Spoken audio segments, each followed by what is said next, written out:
हाम्रो माछा मारे यस्तो छ दुईटा अहिलेसम्म मर्यो रातिको 11 बजिरहेछ माछा मार्ने तरिका यस्तै छ है कतारको संसद भवन अगाडि हो बसेको छ माछा मार्यो त्यसपछि माछा अब होटल बुक गर्यो भनेर शङ्का गर्छ भनेर त्यसपछि हामी चाहिँ यहाँ छु माछा मार्दै झिलिमिली चट्टर तरिकाको है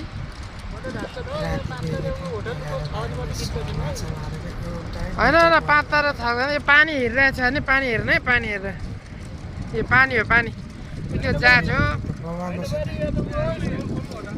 स्विमिङ पुल यत्रो ठुलो हुँदैन स्विमिङ पुल हेर उता बाटो हो उता अगाडि संसद भवन हो यता अगाडि हेर के राखिरहेको छ उपर हेर घुमेको मस्जिद छ होइन पुरानो म्युजियम उता पर छ यता के छ है इफ यु डोन्ट माइन्ड है बुढी भोलिसँग गर्न पाउँदैन माछा त मर्दैन हामीलाई त बल्छी हान्न आएन भाइले चाहिँ 2टा पार हामी त खुलित्तै